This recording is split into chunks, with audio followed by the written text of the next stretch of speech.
Hello everyone, मैं Devesh Mishra Kautilya academy परिवार में आपका हार्दिक स्वागत एवं अभिनंदन करता हूं। जैसा कि आप लोगों को पता है कि 9th का पेपर आपका हो चुका है, अब आप हाई स्कूल में प्रवेश करने वाले हो। जैसा कि 9th में हम लोग बोर्ड एग्जाम का कोई भय तो होता नहीं, इसलिए तैयारी हम लोगों की बहुत विशेष अच्छी नहीं होती है। तो हाई स्कूल में जब हम पहुँचते हैं तो एक बोर्ड एग्जाम का भय होता है, जिससे कि एक डर रहता है बोर्ड एग्जाम का कि उसमें हम बेहतर कर सकें, अच्छे से अच्छे मार्क्स लाएँ। लेकिन हाई स्कूल में जो मैथ सब्जेक्ट है वो ज़्यादातर बच्चों को परेशान करती है, क्योंकि 9th में ढंग से पढ़े नहीं रहते हैं, ज़्यादा कॉन्सेप्ट उसका क्लियर नहीं रहता है। तो आप हाई स्कूल में मैथ में ज़्यादा से ज़्यादा स्कोर मोस्टली 95 प्लस कैसे लाएं, या हम 100 कैसे लाएं, और 100 लाना आसान भी है, कैसे लाएं हम। इसके लिए आपको एक ऐसे टीचर की ज़रूरत पड़ती है जो आपको आपके साथ आपके जैसा ही मेहनत करे, आपको बेहतर गाइडेंस करे कि आप मैथ की हर छोटी से छोटी समस्याएं आप दूर कर सके और आपकी फ्री क्लास रहे। ज़्यादातर यूट्यूब पे अब जो क्लासें हैं पेड हो गई हैं, जो गरीब से गरीब बच्चा अब उसको पेड क्लास नहीं कर सकता है। तो ज़रूरत है कि यूट्यूब पर एक ऐसी क्लास हो जो फ्री चले और रेगुलर चले।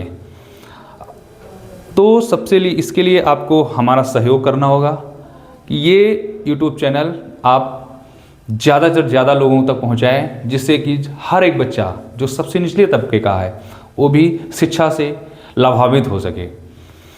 तो हम उम्मीद करते हैं कि ये क्लास आप अपने मित्रों तक जरूर पहुंचाएंगे।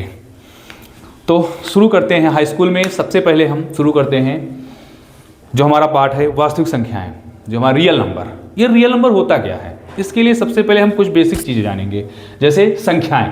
तो संख्या एक ऐसा गणितीय मान, प्रतीक या अंक है। संख्या एक हिंदी लिपि होती है, आपको पता है। जैसे हिंदी में 4 को ऐसे लिखते हैं, इंग्लिश में 4 को ऐसे लिखते हैं, रोमन में 4 को हम ऐसे लिखते हैं। तो ये हिंदी है, ये इंग्लिश है, ये रोमन है। तो ये एक प्रतीक या मान होता है जिसका उपयोग हम हर लैंग्वेज में, चाहे जो भाषा हो, हम गणित का मान जो है, गणित इसका उपयोग हम वस्तुओं को गिनने, मापने, या मतलब कुल मिला के वस्तुओं को गणना करने के लिए हम करते हैं। जैसे कि 10 स्टूडेंट बैठे हैं तो हम कहेंगे देखो यहाँ 10 स्टूडेंट बैठे हैं। जैसे दूध लेने जाएंगे हम कहेंगे 2 लीटर दूध है। तो मतलब संख्या, इसका हम गणना करने के लिए इसका उपयोग हम करते हैं। मतलब संख्या एक ऐसा गणितीय मान है जो किसी वस्तुओं की गणना या मापने के लिए प्रयुक्त होता है। जैसे 0 से अनंत तक की संख्या है, 0 से अनंत तक की संख्या। संख्याओं के प्रकार जैसे होते हैं, पहली होती है वास्तविक संख्याएं। वास्तविक संख्याएं में दुनिया की सारी संख्याएं आ जाती हैं।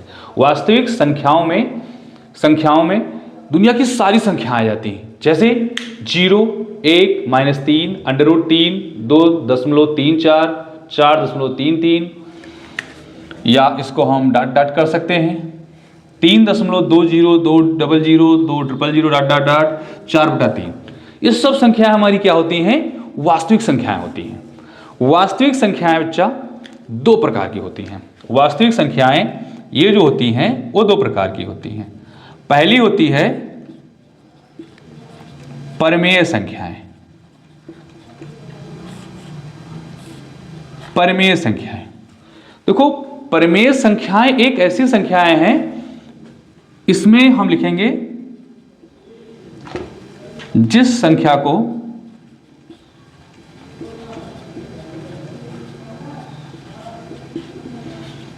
P/Q,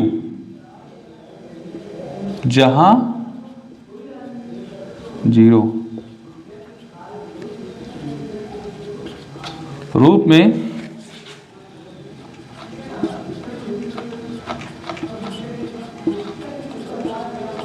लिख सकते हैं।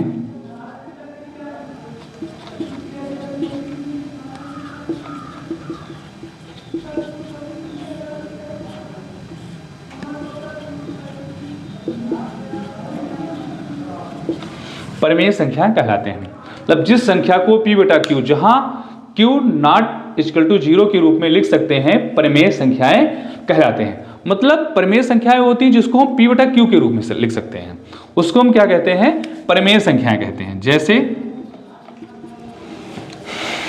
3 2/4, 3 2/4, 2.33, 2.33 माइनस 1/4। ये सारी संख्याएं क्या होती हैं? ये परिमेय संख्या, जैसे 3। अब ज्यादातर बच्चों को ये समझ में आएगा जैसे सर यहाँ पर 3 है तो बटा क्यों, यहाँ बटा 1 नहीं है। तो समझो कोई भी संख्या होती है, अगर वो संख्या है, अगर जैसे 4 है तो इसके नीचे हम 1 लिख सकते हैं, इसके नीचे हम 1 लिख सकते हैं, ये ध्यान रखना।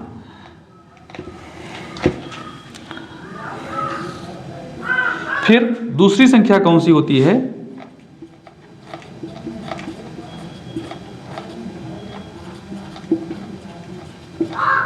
अपरिमेय संख्या, जैसे √4, √3, √2, 3 दशमलव, जैसे यहां होगा 4.30, 300 ... यहां पर एक हम मान और लिख लेते हैं, 2.333 ... तो ये परिमेय संख्याएं ये हैं। देखो यहां √3/1 हम नहीं लिख सकते हैं, इसका मान तार्किक नहीं होगा। बहुत लोगों के दिमाग में होगा जब हम 3 के नीचे /1 लिख सकते हैं तो 3/1 क्यों नहीं लिख सकते हैं? नहीं लिख सकते हैं, इसका कोई तार्किक मान नहीं होगा, क्योंकि फिर यही ये संख्या आ जाएगी। ऐसे है कि √2/3 परिमेय संख्या है कि अपरिमेय संख्या है, तो हम इसको लिखेंगे अपरिमेय संख्या है। क्या बच्चा है? अपरिमेय संख्या है। लेकिन अगर वही हम देखेंगे √4 क्या है, परिमेय संख्या है कि अपरिमेय संख्या है, तो हम इसको लिखेंगे ये परिमेय संख्या है। तो ये है परिमेय संख्या, क्यों? √4 है तो उसको 2 हो सकता है। तो ये कौन सी संख्या है? इस रूप में रहेगा तो अपरिमेय है, हम मोटा मोटा मान लेते हैं परिमेय, लेकिन हम इसका कैलकुलेट करेंगे तो 2 आ जाएगा, एक सही संख्या आ जाएगी। तो ये क्या हो जाएगा? तुम्हारा परिमेय संख्या। और ये क्या होगा? अपरिमेय संख्या है। वही मान लो √5 है, ये भी तुम्हारा क्या है? ये अपरिमेय संख्या है। ये भी क्या है? अपरिमेय संख्या है। तो परिमेय अपरिमेय आप लोगों को क्लियर हुआ? एक बार हम फिर रिवीजन करवा देते हैं। संख्या एक ऐसा गणितीय मान है जो किसी वस्तुओं की गणना या मापने के लिए प्रयुक्त होता है। जैसे 0 से अनंत तक की सारी संख्याएं संख्या कहलाती है। 0 से अनंत तक जो भी है सब संख्याएं ही हैं। इसके प्रकार मुख्य रूप से 2 प्रकार के होते हैं। नंबर 1 वास्तविक संख्या। तो वास्तविक संख्या आपकी कौन सी होती है? 0, 1। जैसे MCQ में आ जाता है कि हाई स्कूल में कि इसमें से मान लो ये आ जाए कि वास्तविक संख्या है कि क्या है, तो आप कंफ्यूज हो जाएंगे। ये वास्तविक संख्या है, ये भी वास्तविक संख्या, ये भी जितने एग्जाम्पल है इसको ढंग से आप नोट कर लीजिएगा। ये सारी वास्तविक संख्या। वास्तविक संख्याओं के 2 प्रकार होते हैं। नंबर 1 परिमेय संख्या है, जिस संख्या को P/Q जहां Q 0 के बराबर नहीं हो के रूप में लिख सकते हैं, उसको परिमेय संख्या कहलाते हैं। जैसे 3 2/4, 2.33 और 2.333। इसको हम ऐसे भी लिख सकते हैं, 2.3 के ऊपर बार मतलब कि संख्या बार बार आई है। बार मतलब ये संख्या बार बार आई है। फिर अपरिमेय संख्या कौन सी होती है? √3, √2, 4.30, 300 ... ये परिमेय संख्या है। अब यहां आपको हमने जैसे समझाया ही, √2/3 अपरिमेय संख्या है, √4 परिमेय संख्या है, √5 अपरिमेय संख्या है। अब हम दूसरा प्रकार लिखते हैं। अब हम यहां पर दूसरा इसका प्रकार लिखते हैं काल्पनिक संख्या। काल्पनिक संख्या है। काल्पनिक संख्या में बच्चों को कुछ नहीं करना है। काल्पनिक संख्या जो अस्तित्व में है ही नहीं, या जिसका मान हम कुछ नहीं निकाल सकते हैं, उसको काल्पनिक संख्या कहते हैं। जिससे √2 के पास में हम माइनस लगा दो बच्चा, क्या हो जाएगा? काल्पनिक संख्या होगा। माइनस लगा दो काल्पनिक संख्या होगा। तो ये क्या है? काल्पनिक संख्या है। तो आपको संख्याओं के प्रकार जो मेन है वास्तविक संख्याएं, वास्तविक संख्याओं के क्या प्रकार हैं? परिमेय अपरिमेय, और एक काल्पनिक संख्या आप लोगों को समझ में आ गया। उम्मीद करते हैं कि ये चीजें आपको समझ में आ गई होंगी। इसके अतिरिक्त एक चीज और है, आप जानोगे, 9th में आप लोग जाने ही हो, लेकिन फिर एक बार बता देते हैं। एक संख्या का आप लोगों ने नाम सुना होगा शांत और अशांत। अशांत आवर्ती और अशांत अनावर्ती, दो चीजें। तो जैसे ये संख्या जो है,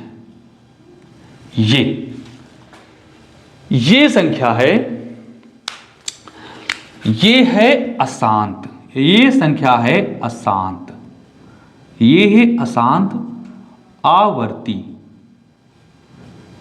और ये है अशांत अनावर्ती, अशांत व अनावर्ती और अशांत व आवर्ती। इसको आप देख लें, ये भी अशांत है, ये भी अशांत है, लेकिन ये अशांत व आवर्ती है, ये अशांत व अनावर्ती संख्या है। और ये हमारी संख्या है, ये वाली जो संख्या है, ये हमारी संख्या है शांत, ये हमारी संख्या है शांत, मतलब ये संख्या कोई एग्जिस्ट करेगी नहीं। इसको हम लिख देते हैं 2.25, इसको ऐसे लिख देते हैं। ये संख्या है शांत, ये संख्या हमारी क्या हो गई, ये संख्या हमारी शांत हो गई। और ये संख्या हमारी अशांत आवर्ती है, ये अशांत अनावर्ती है।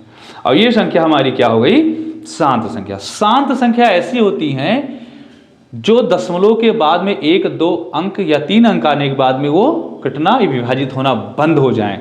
और अशांत संख्याएं वो होती हैं जो दशमलव के बाद में लगातार कटती रहें, लगातार कटती रहें, जिसका अंत कभी ना हो, उसको हम कहते हैं अशांत। तो अब हमने ये समझा